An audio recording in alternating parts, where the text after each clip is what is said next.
Hi friends, welcome to Mr. Homeo. I'm Avinash.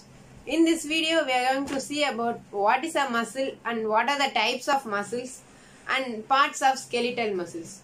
Come, let's get started. I'm going to present this to you in the form of mind map, friends. Most of you might have know this, but if you don't know, it's not a problem. I'll discuss about this in a separate video, friends. It is a very useful note making tool. Okay. Now, what is a muscle? How it got its name? Muscle is a word derived from a Latin word mus, which means a mouse. If you see a muscle, it resembles a mouse, right?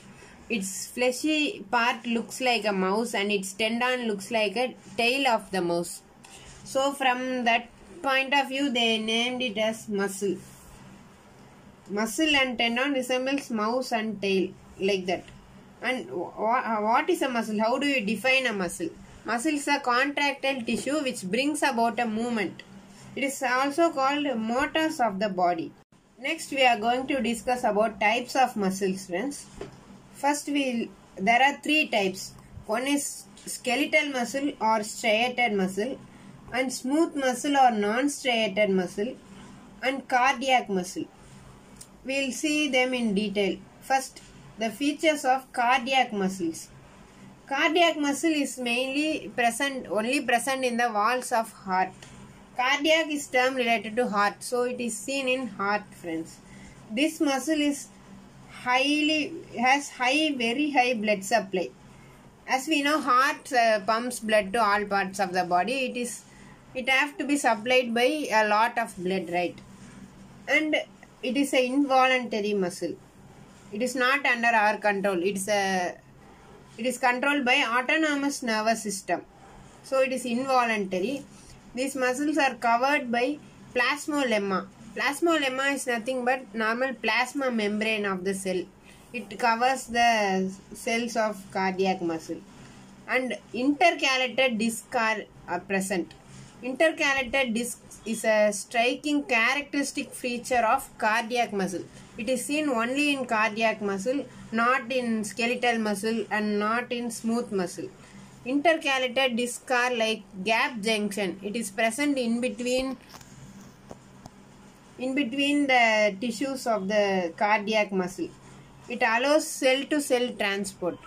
Its fibers are branched and they are uninucleate. Cardiac muscles are uninucleate. Only one nuclei will be present per cell, and its structure will be like a short cylindrical in shape. In its microscopic figure, you can see that it will be like a short cylindrical shape. And cardiac muscle will never get fatigue. If you strain your cardiac, if you run for a mile, means your skeletal muscle will get fatigue and you will feel tired.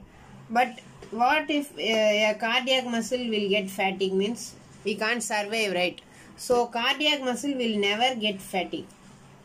It is supplied by autonomic nervous system, as I said earlier, and it has faint light and dark bands, friends. For muscle contraction, it will have light and dark bands, right? Here it will be only faint. It will be only very light shade of light and dark bands. And contraction will be very rapid.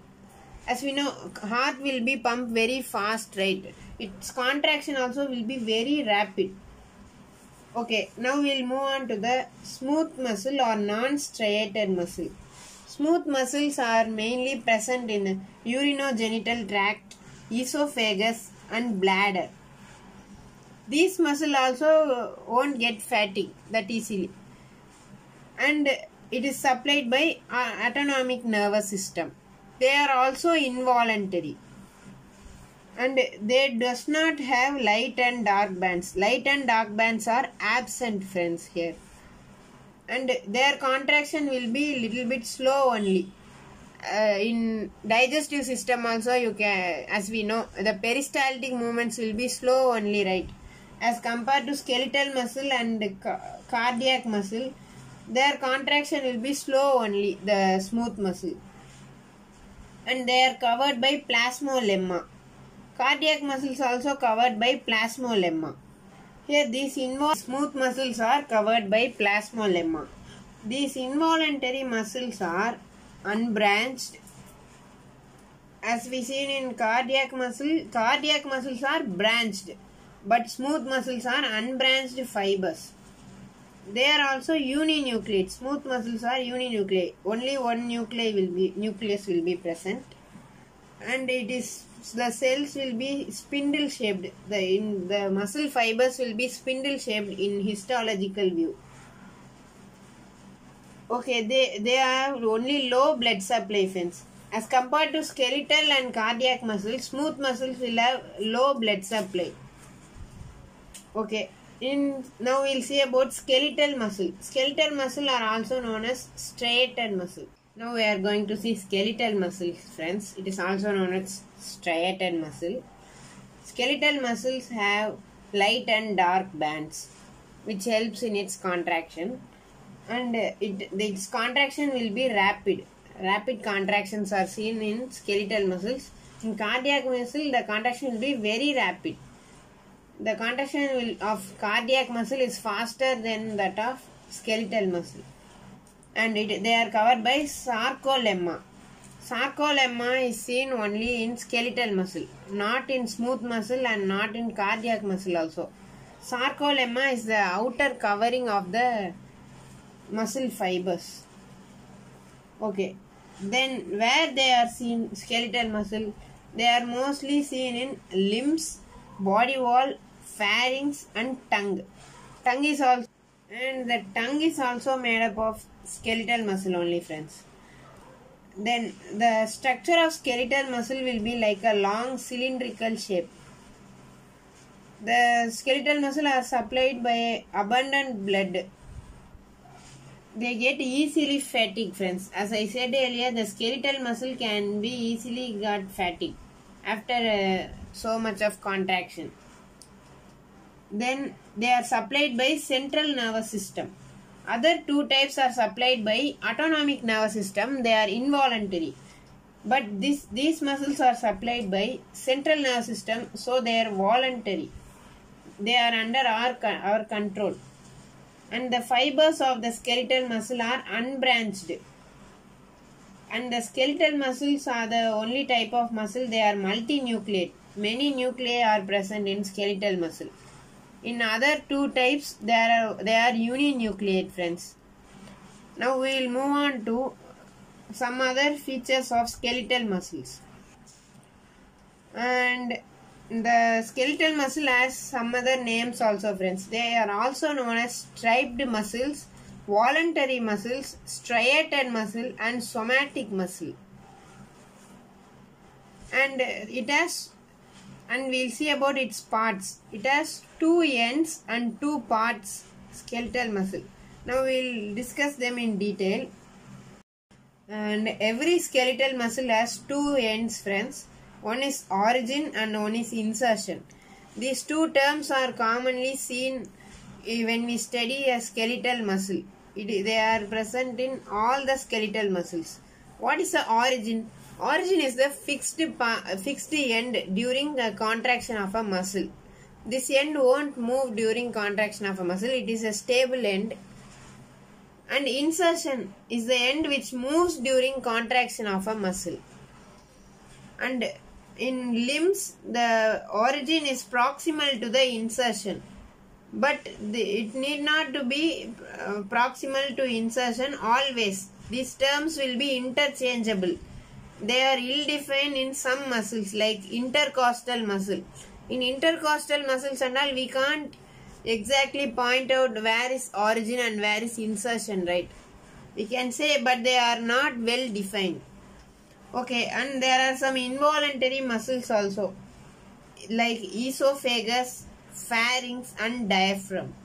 And every skeletal muscle has two parts. One is a fleshy part and other is the fibrous part. The fleshy part is a contractile part. This is the main part of the muscle which it undergoes contraction.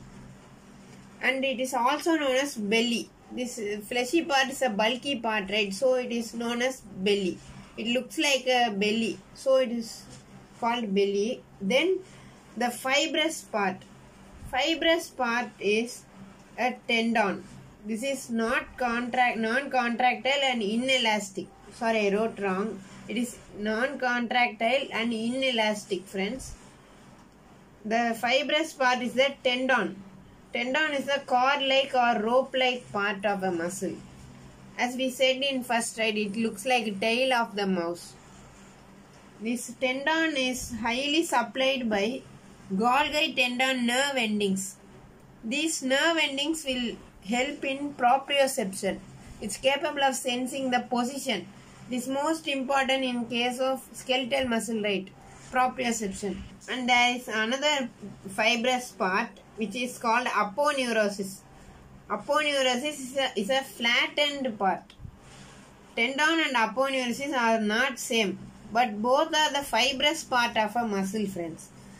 The aponeurosis is flattened, but the tendon is a cord-like or rope-like structure. So with that characteristic, we can define it as aponeurosis or a tendon. I hope this video is useful for you, friends. If you have any doubts, ask it in comments. Thanks for watching. Bye.